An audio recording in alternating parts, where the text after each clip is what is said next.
सबसे पहले तो ये कहूँगी कि जैसा मैम ने बताया कि मैंने कैसे शुरुआत किया, स्कूल में थोड़ा सा दिमाग में था। तो हाँ, स्कूल में थोड़ा सा कहीं सोचा था, कहीं शायद पढ़ लिया होगा, कहीं सुन लिया होगा कि नहीं आईएएस ऑफिसर नाम की कोई चीज़ होती है। लेकिन तब ये भी नहीं पता था कि यार यूपीएससी नाम की कोई एग्ज़ाम है, सिविल सर्विस एग्ज़ाम है, उससे और भी पोस्ट में आप सिलेक्ट हो सकते हैं, ऐसा कुछ नॉलेज नहीं था। जब मैं अपने कॉलेज लेवल में आई, जब कॉलेज में एडमिशन लिया, मैंने भोपाल से ही प्राइवेट इंजीनियरिंग कॉलेज से केमिकल इंजीनियरिंग किया है। और उस दौरान मुझे जब मैंने सोचना शुरुआत की कि क्या बनना है, कंटेम्पलेट किया कि एग्जैक्टली क्या करियर चाहती हूँ, तो लगा कि यार कहीं जो पुरानी ड्रीम थी, एक जो सपना था, वो अभी उसको सामने लाना चाहिए। इस एग्ज़ाम के बारे में जो चीज़ें मुझे 1-2 साल में समझ में आई हैं, वो कुछ चीज़ें मैं आपसे शेयर करना चाहती हूँ। सबसे पहली चीज़ जो पहले जय और रचना हम दोनों बोल चुके हैं कि कंसिस्टेंसी। आप अगर दिन में, कई बार हमसे सवाल पूछते हैं कि आप कितने घंटे पढ़ाई करते हैं, तो देखिए घंटे मैटर नहीं करते। कोई 17-18 घंटे हमें नहीं पढ़ना है, इतना हम पढ़ भी नहीं सकते। एक दिन पढ़ सकते हैं, दूसरे दिन नहीं पढ़ पाएंगे।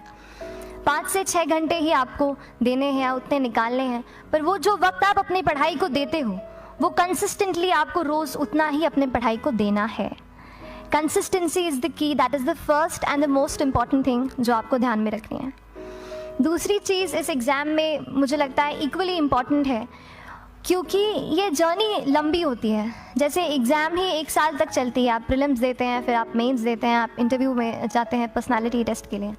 तो एग्ज़ाम 1 साल तक खुद चलती है। उसके पहले मान लीजिए आप 1-1.5-2 साल पहले से प्रिपेयर कर रहे हो, तो ये जर्नी काफ़ी लंबी रहती है। उस जर्नी में मेंटली अपने आप को मोटिवेट रखना, अपने आप को बूस्ट करते रहना, वो भी इक्वली इम्पॉर्टेंट है। और इसीलिए अपने आप पर भरोसा बेहद ज़रूरी है। You need to have a faith in your yourself अगर आपने इसमें कदम रखा है, अगर आपने सोचा है कि आप सिविल सर्विस एग्ज़ाम देना चाहते हैं और देंगे, तो आपको ये ठान के उसमें जाना है कि हाँ, मैं ये कर सकता या कर सकती हूँ। ये एक अपना मोटिवेशन, अपने साथ एक फेथ, बिलीफ अपने ऊपर आपको हमेशा रखना है। कमिंग टू प्रेपरेशन की कैसे तैयारी करनी है, बहुत सारी बातें आप सुन चुके हैं कि आंसर राइटिंग में कैसे करना होता है, आंसर राइटिंग का स्ट्रक्चर कैसा होना चाहिए। तो मैं शुरू में सबसे पहले ये कहूँगी कि मेरे प्रिपरेशन का बेस 2 चीज़ें रहीं। पहला था करंट अफेयर्स। करंट अफेयर्स इसलिए मैंने उसको उसी से शुरुआत की क्योंकि करंट अफेयर्स सबसे इंटरेस्टिंग पार्ट होता है। कई बार आपको हिस्ट्री कभी बोरिंग लगेगी, कई बार आपको लगेगा ज्योग्राफी इतना, कभी हर किसी के अपने अपने फेवरेट्स होते हैं। तो मुझे वो 2 सब्जेक्ट्स लगते थे कि यार इतना मन नहीं करता है। लेकिन न्यूज़पेपर्स और करंट अफेयर्स में जो भी नया चल रहा है, वो मुझे हमेशा इंटरेस्टिंग लगता था। इंटरनेशनल रिलेशंस में क्या हो रहा है, क्या सोशल रियलिटीज़ हैं, कहाँ क्या हुआ, उसका क्या इम्पैक्ट पड़ेगा एडमिनिस्ट्रेशन पे और हमारी कंट्री पे, तो उसको आप अपना एक बेस बना सकते हो। आप करंट अफेयर्स बेस्ड प्रिपरेशन कर सकते हैं, इसलिए भी क्योंकि अगर आप मेंस एग्ज़ाम देखेंगे तो काफ़ी डायनामिज्म आ गया है। केवल प्रीलिम्स में नहीं, बल्कि जनरल स्टडीज़ पेपर 2, पेपर 3 में भी आप देखेंगे कई सारे ऐसे सवाल हैं जो करंट इवेंट्स से इंस्पायर्ड होते हैं, उन पे बेस्ड रहते हैं। तो जब आप न्यूज़पेपर बेस्ड, करंट बेस्ड पढ़ाई करते हैं, तो वो आपका प्रिपरेशन वहाँ से भी कवर हो सकता है। दूसरी जो चीज़ मैंने जिस पे बहुत फोकस किया, वो थी आंसर राइटिंग। तो आंसर राइटिंग का, जैसे खान सर बता रहे थे कि आंसर राइटिंग की प्रैक्टिस बहुत की, तो उसके पीछे मेरा ये था कि जब मैं हमेशा प्रीलिम्स का कोई भी पेपर टेस्ट देती थी, हम मॉक टेस्ट देते हैं, तो मॉक टेस्ट देती थी तो हमेशा मेरे मार्क्स करीब 90 to 110, 120, इससे ऊपर मेरे कभी मार्क्स नहीं जाते थे। तो मुझे हमेशा ये डर था कि यार प्रीलिम्स में कहीं मेरा कुछ, क्योंकि कट ऑफ भी इसी कुछ रेंज में जाता है, तो हमेशा लगता था कि यार कुछ गड़बड़ यहाँ ना हो जाए। लेकिन जब मैंने आंसर राइटिंग की और मेंस एग्ज़ाम के बारे में जाना, तब मुझे लगा कि आंसर राइटिंग एक ऐसी चीज़ है, मेंस एक ऐसा फेज़ है सिविल सर्विस एग्ज़ाम का जहाँ पे आप अच्छे से तैयारी कर सकते हैं। And if you have written the answers, if you know कि you have covered the points well, if you have included उसमें कुछ आपने facts, international reports, government schemes, आपने कुछ ऐसे उसमें सॉल्व भी डाला है, तो जो रिज़ल्ट आएगा वो सेटिस्फैक्ट्री ही आएगा, अच्छा ही आएगा। तो मेंस एक ऐसा पार्ट है जिस पे आप काफ़ी बैंक ऑन कर सकते हो। मैं जब पर्सनालिटी टेस्ट भी मैंने दिया, तो इस बार भी आप नंबर्स देखेंगे तो आसपास की रैंक के हिसाब से मेरे नंबर्स उसमें कम हैं, लेकिन it is just the general studies and the answer writing part, जो मेंस के जो वो है मार्क्स हैं या मेंस का जो एक फैक्टर रहा, वो मेरे लिए सबसे ज़्यादा इंपॉर्टेंट डिसाइडिंग फैक्टर रहा है। तो अपना एक्सपीरियंस यही बताऊँगी कि आंसर राइटिंग पर आप विशेष फोकस कीजिए। जैसा स्ट्रक्चर आपको बता ही चुके हैं कि इंट्रोडक्शन में कैसे आपको शॉर्ट रखना है, बॉडी एंड देन कंक्लूजन।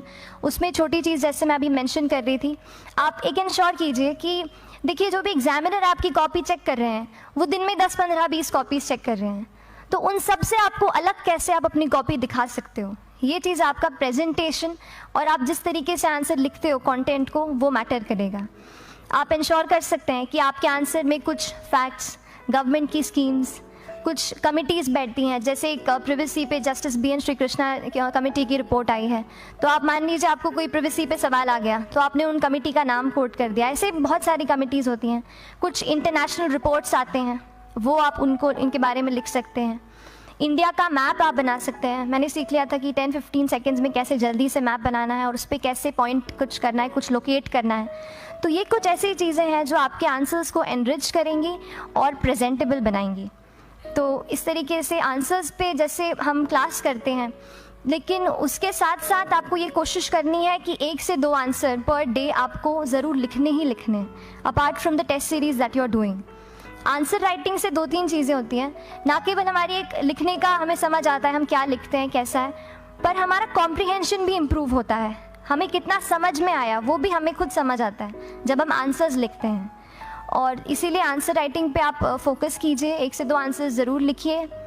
और आंसर राइटिंग के बाद the third pillar of my preparation जो काफ़ी इंपॉर्टेंट जिसने रोल प्ले किया, that was tests and test series and मॉक्स।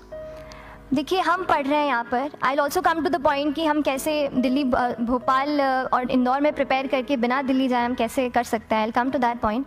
पर उसके पहले टेस्ट की थोड़ी बात कर लेती हूँ कि टेस्ट देना क्यों ज़रूरी है। हम ये जो एग्ज़ाम दे रहे हैं सिविल सर्विस की, ये एक ऑल इंडिया लेवल एग्ज़ाम है and it's cut throat competition. तो उसके लिए आप केवल पढ़ते रहें, सारी बुक्स, मटेरियल्स, स्टैंडर्ड, ये करंट का सब पढ़ लें, लेकिन अगर आप ये नहीं जज कर पाए कि आपका क्या लेवल है at an all India level, तो चीज़ें समझ में आप नहीं, मतलब आप आगे नहीं बढ़ पाएंगे या सही डायरेक्शन नहीं पकड़ पाएंगे।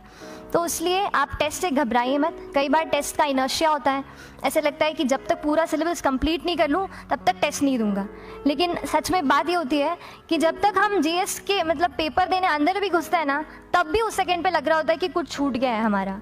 तो ये चीज़ होगी ही, इसीलिए ये मैं कभी मत सोचिए कि जब तक पूरा सिलेबस नहीं कर लूँ टेस्ट नहीं दूंगा। जैसे आपका एक थोड़ा बेस बन जाता है प्रिपरेशन का, आप टेस्ट दीजिए, चाहे वो प्रीलिम्स का MCQ का टेस्ट हो या मेंस का राइटिंग स्किल की प्रैक्टिस हो, टेस्ट पे आप फोकस कीजिए। उसके बाद टेस्ट केवल देने के लिए नहीं देना है, उसको एनालाइज भी अच्छे से करना है। When you get the answer hints, when you get the answer keys, analyse properly कि आपकी क्या गलती हुई है और उससे भी सीखने की कोशिश कीजिए कि क्या कुछ नया मुझे इस टेस्ट पेपर से या इस आंसर कॉपी से मिल सकता है। तो इस तरह से टेस्ट पे भी आप फोकस कीजिए। And I will come lastly to the point कि जब मैंने प्रिपरेशन शुरू की थी अपने कॉलेज के 2nd ईयर 3rd ईयर आते आते, तो मन में बहुत सारे फियर्स थे। मैं भी एक नॉर्मल फैमिली से हूँ, मेरे फैमिली में किसी ने आज तक सिविल सर्विस का पेपर भी नहीं लिखा था, तो मन में बहुत सारे फियर्स थे, डाउट्स थे, क्या होगा, कैसे होगा। तो हो सकता है आपके मन में भी ऐसा होगी। बस एक चीज़ है, आप ज्वाइन करते हैं class, that will only provide you a direction. वो आपका रास्ता दिखा सकते हैं आपको कि इस रास्ते पर आपको चलना है, लेकिन चलना उस रास्ते पे आपको खुद है। You have to work on your own. कभी ये मत सोचिए कि मैं वहाँ नहीं जा पा रहा हूँ तो नहीं हो सकता, यहाँ है, तो हम एक्सक्यूज़ेस बनाते हैं। कई बार चैलेंजेस आते हैं। तो मैंने कॉलेज के साथ प्रिपरेशन की, तो उसमें भी काफ़ी दिक्कत आती थी। कभी कभार कॉलेज की एग्ज़ाम होती थी तो इसमें मैं अपना उतना वक्त नहीं दे पाती थी। तो उस मोमेंट पे फिर प्लानिंग ने मुझे बहुत हेल्प किया कि हम किस तरीके से अपने कॉलेज के एग्ज़ाम के लिए प्लान कर लें। जैसे मैंने इंजीनियरिंग की है और मुझे पता है कि हम इंजीनियर्स 1 महीने से ज़्यादा पहले से पढ़ते नहीं हैं। पढ़ते हैं क्या? तो वो चीज़ आप ध्यान रख सकते हो, उसको अपना स्ट्रॉन्ग पॉइंट बना सकते हो। 1 से 1.5 महीना जब exam is approaching, I use to plan my entire syllabus का प्रिंट आउट निकाल के I use to make my notes. उस तरीके से उसको मैं उसको संभाल लेती थी। तो whenever you are managing those things together, focus on planning. किस तरीके से आप एक माइक्रो प्लान बनाएं, अपना डेली एक प्लान बनाएं, वीकली टारगेट सेट करें और एक ब्रॉड विजन दिमाग में रखें कि ब्रॉडली आप मंथ्स में क्या कवर करने वाले हैं। अगर आप प्लानिंग अच्छे से करते हैं तो ज़्यादातर पोर्शन आपका वहीं से कवर हो जाता है, और जब आप टारगेट्स बनाते हैं, उनको टिक करते हैं, तो एक सेंस ऑफ कंप्लीशन भी आपको मिलता है कि yes I am on the right path और मैं सही जा रहा हूँ या जा रही हूँ। तो इस तरीके से प्लानिंग पे भी इक्वली फोकस कीजिए। एंड बस यही सिंगल बिगेस्ट मैसेज मेरी तरफ से यही रहेगा कि आपने अगर ठान लिया है, अगर आप सोचते हैं कि आप एग्ज़ाम क्रैक कर सकते हैं, तो आपको रोकने वाला और कोई नहीं, आप खुद ही हो सकते हैं। तो खुद आप अपनी रुकावट कभी मत बनिए, एक्सक्यूज़ेस मत बनाइए। ऑब्स्टिकल ज़रूर आएंगे, उन्हें आपको चैलेंज करना है। Challenges are meant to be challenged.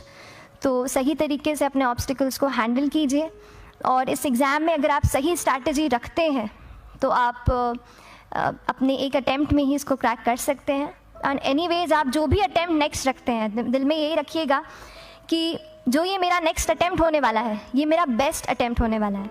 कभी भी इस एग्ज़ाम को हाफ हार्टेडली मत दीजिए कि चलो दे के देखता हूँ कैसा है पैटर्न का एग्ज़ाम का। अगर एग्ज़ाम का पैटर्न देखना है ना, तो घर पे 3 घंटा टाइम लगा के एग्ज़ाम दे दो, बस केवल पैटर्न देखने के लिए एग्ज़ाम अटैम्प्ट मत कीजिए। जब आप एग्जामिनेशन हॉल में जा रहे हैं या कोई अटैम्प्ट आपने सेट किया है, तो अपना सब कुछ उस एग्ज़ाम को दीजिए, अपना टाइम, एनर्जी, फोकस, जितना भी करेक्ट आप उसमें पॉजिटिविटी डाल सकते हैं उसको दीजिए, एंड पूरी तैयारी के साथ ही इस पेपर को दीजिए, and I am sure that you will succeed. So till then, all the very best to you and good luck. Thank you so much.